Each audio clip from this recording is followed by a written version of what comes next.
Olá, meus irmãos. Vamos retomar aí os nossos vídeos de guia de estudo.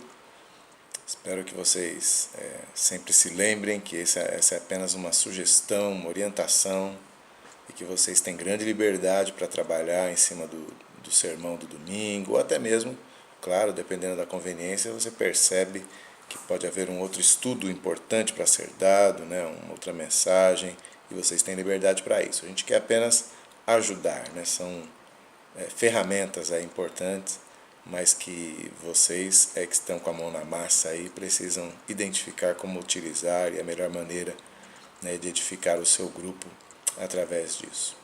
Bom, então o reverendo Cícero, trabalhando lá em Êxodo 3, tem trazido para a gente nos dois últimos sermões as 5 desculpas, né, as 5 justificativas, os cinco obstáculos que Moisés colocou diante de Deus, num certo sentido, quando Deus o desafiou e o chamou para o ministério que Deus tinha separado para ele, mas especialmente diante de si mesmo, né? Diante de si mesmo, e ele acaba colocando essas desculpas, essas justificativas diante do seu próprio ministério como obstáculos para si mesmo, né? Para que ele não viesse a realizar aquela obra que Deus tinha na vida dele. Então, na semana passada, dia 9/10, o reverendo Cícero apontou lá no versículo 11, ele dizendo assim: eu não sou ninguém, que é um reflexo da miopia dele, né? Quer dizer, ele olhava apenas para si mesmo e não percebia a grandeza de Deus, né? Ele olhava para a sua própria pequenez e não olhava a grandeza de Deus. E dessa forma, então, toda aquela formação e toda a capacidade que na verdade ele tinha não eram nada que ele podia colocar nas mãos do Senhor, né? No versículo 13 ele fala: eu não tenho conhecimento, né? Então, na verdade também não, além de toda a formação no conhecimento dos egípcios, ele também tinha sido criado por Joquebede, e ele conhecia a história hebraica, ele conhecia o Deus hebreu, pelo menos de ouvir falar, como diria Jó, mas ele conhecia a história dos patriarcas. Então, ele não é verdade que ele não tinha conhecimento, né? Ele podia se dispor e colocar isso nas mãos do Senhor. No nosso caso especificamente, né? Quando a gente pensa que lá em Lucas 12, do 11 ao 12, Jesus prometeu que o Espírito Santo nos daria toda a assistência de que precisamos quando estivéssemos diante dos tribunais, diante dos homens, diante do mundo, para que pudéssemos falar do Evangelho. Então nós temos menos ainda a possibilidade de nos justificar quanto a isso, né? Não fiz seminário, não tenho, né, qualquer outra justificativa, se bem que você que está ouvindo, está assistindo esse vídeo, você se dispôs já a ser um líder de grupo, então você já conseguiu colocar de lado essa desculpa, né? Não tem formação teológica, mas vou com a cara e a coragem e a unção do Espírito para liderar o grupo. Então, parabéns já por isso. Lá no capítulo 4, versículo 1, ele diz: ninguém vai acreditar em mim. E aí aquilo que parecia uma desculpa tão razoável, na verdade o reverendo Cícero mostrou para a gente que Moisés estava preocupado com a sua própria credibilidade. Então, eu não tenho argumentos para convencer as pessoas, mas quem é que disse que é o nosso argumento, que é a nossa sabedoria, a nossa linguagem é que tem o poder para convencer, né? O próprio apóstolo Paulo, lá em 1 Coríntios capítulo 2, do 1 ao 5, diz que ele, com toda a capacidade humana que ele tinha, preferiu usar apenas a sabedoria do Espírito, né, para levar o Evangelho àqueles homens, lá em Corinto. Bom, e aí então passamos às duas últimas justificativas, né, já lá em Êxodo 4, quando... Êxodo 4... Isso, Êxodo 4, versículo 10, aqui, achei. Então, em Êxodo 4, versículo 10, Moisés continua colocando obstáculos diante do Senhor, e aí então ele diz assim: eu nunca fui eloquente, sou pesado de boca, pesado de língua. Ninguém sabe muito bem o que isso quer dizer, né? Há uma das interpretações mais correntes é que ele quis dizer que era gago, né, pesado de língua, mas podia até ser mesmo que apenas a questão dele não se desenvolver, né, não ter jeito para a coisa. Não sei se você pegou a linha da gagueira e então esse é o obstáculo, essa é a justificativa que Moisés dá para Deus para que ele não viesse a público, né, falar. O que é interessante essa visão, porque o que Moisés está dizendo é que, olha, o Senhor me fez gago, não é um problema meu, é um problema seu, você que não me deixou, você que não me deu, não me deu capacidade para isso, não tem como mandar lá porque você me fez gago. Então ele lança sobre o Criador a sua própria incapacidade, né? O Senhor não me capacitou para isso, o Senhor não me criou para isso, então não me venha pedir isso agora. Então,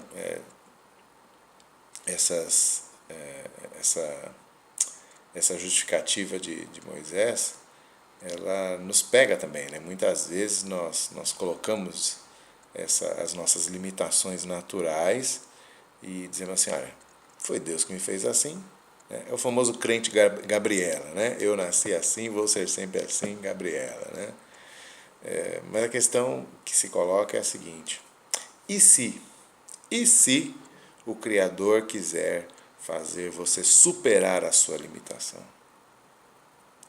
E se o plano de Deus for exatamente esse, ser engrandecido no fato de que você supera a tua limitação? E depois de acabarmos de assistir aí às Paralimpíadas, superar limitações é algo que Deus tem feito à torta e à direito, né? Mesmo fora do ambiente eclesiástico. E se nós pensarmos aí em alguns irmãos, um tempo atrás eu vi um pregador cego, né? Na igreja de onde eu vim havia agora um pastor para os surdos, obviamente um pastor surdo, então Deus faz superar, né? Deus faz superar as limitações. Há uma outra questão: e se Deus quiser te usar apesar da sua limitação? Ou seja, não vencendo a tua limitação, mas dentro dela, para que o nome dele seja engrandecido. Beethoven, né, foi o exemplo a ilustração que o reverendo Cícero nos trouxe, né? Um homem surdo se tornar um dos maiores nomes da música. Ele não deixou de ser surdo, né? Deus o usou apesar da sua limitação. E também Deus pode querer te usar limitadamente, e às vezes o nosso orgulho é tão grande que a gente só admite ser usado no topo, né? Poxa, como é que eu vou ser um grande expoente da pregação? Se Deus quiser apenas que eu seja um pregador meia boca, né? Eu queria evangelizar as multidões, mas se Deus quiser apenas que eu evangelize uma pessoa? A questão é, eu preciso me colocar na mão dele. Aquilo que eu tenho, seja um talento, seja 3, seja 5, eu preciso entregar na mão dele e deixar que ele use. E se ele quiser multiplicar por 1, por 2 ou por 10, é problema exclusivamente dele. Mas eu preciso colocar nas mãos dele o meu talento, né?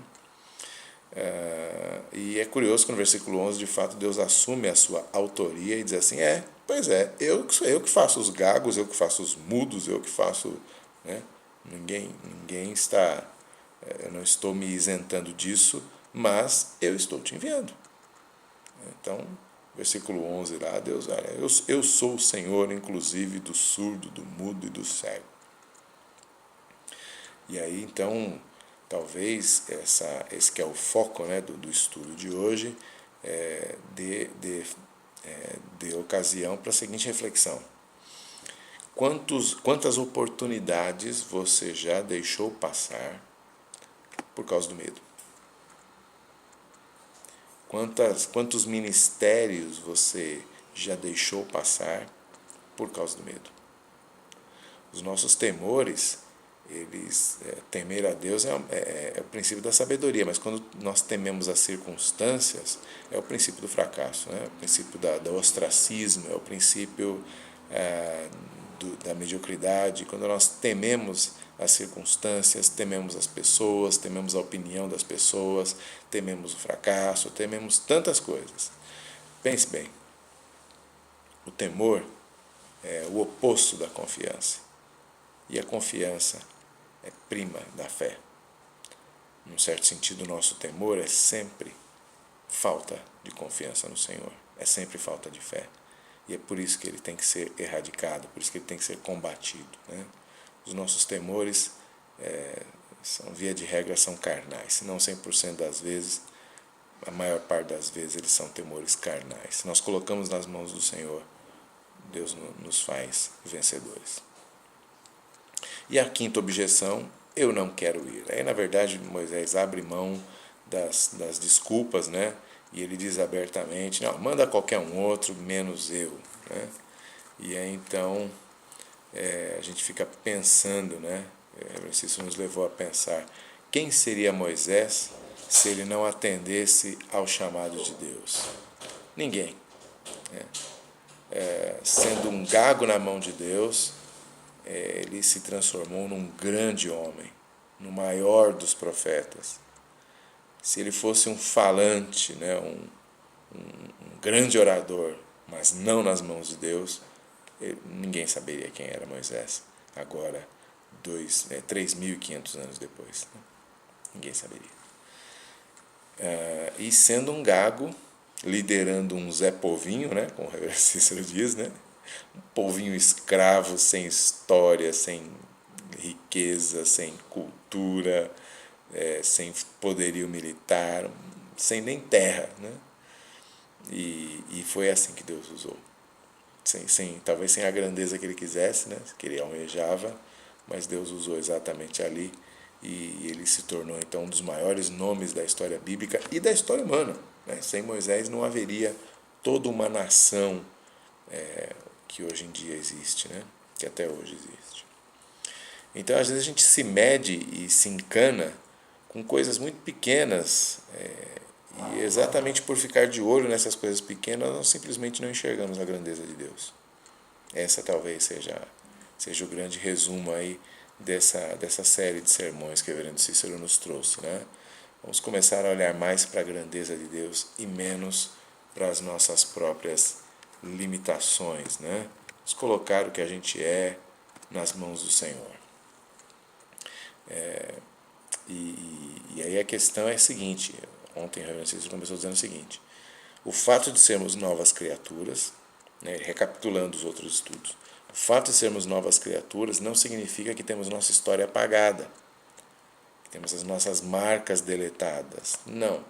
Nós trazemos nossa história, nós trazemos as nossas marcas para a vida nova que Cristo tem para nós. O problema é quando essas marcas e esse histórico assumem o controle sobre a nova criatura, sobre a nova história que Deus quer construir para nós, que Deus quer escrever na nossa vida. Então esse é o problema, quando ela assume o controle, quando esse histórico assume o controle. Não pode ser assim. Nós realmente precisamos enxergar os novos caminhos que Deus tem para nós, os desafios que Deus tem para nós, e dentro desses desafios, desses novos caminhos, chegar onde Deus quer que nós cheguemos. Foram 4 sermões muito desafiadores. Eu espero que vocês tenham sido desafiados, espero que tenha sido proveitoso para dar um gás novo aí para vocês que estão nessa difícil tarefa de liderar um grupo em casa. Mas, acima de tudo, procurem repassar esse desafio. Não permitam que seus colegas de grupo aí fiquem muito confortáveis nas suas cadeiras ouvindo sobre Moisés. Não é sobre Moisés, é sobre cada um de nós. Quem nós somos é importante. Quem nós fomos é importante. Mais importante, o que Deus quer que nós sejamos. O que Deus planeja que nós sejamos.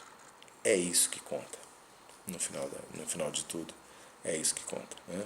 E se nós enxergarmos a grandeza de Deus, nós perceberemos que o plano de Deus nunca é medíocre. Nós podemos, na nossa régua, na nossa capacidade de medir, achar que é pouco ou achar que é grande demais. Mas pela fé nós devemos enxergar que é exatamente o que Deus quer e é exatamente o que Ele vai fazer para a glória dEle, não para a nossa, né? E se nós enxergarmos assim, nós seremos capazes de não apenas encarar os desafios do Senhor, mas de vencê-los para a glória dele. Ele vai fazer isso. Pode ser um Zé Povinho, pode ser um Gaguinho, pode ser qualquer limitação, qualquer pequenez. Mas a grandeza é dele, né? E nós percebemos pela história dos personagens bíblicos, né, que realmente o plano de Deus é usar gente quebrada, gente pequena, gente limitada, gente muito comum para os seus objetivos grandes, os seus objetivos completos, os seus objetivos perfeitos. Bom, então, tirando o olho de nós mesmos e colocando o olho em Deus, tirando o olho das circunstâncias e das pessoas e colocando o olho em Deus, nós certamente vamos ser grandes instrumentos na vida dele, nas mãos dele. Tá bom? Que Deus abençoe, bom estudo, boa semana para vocês.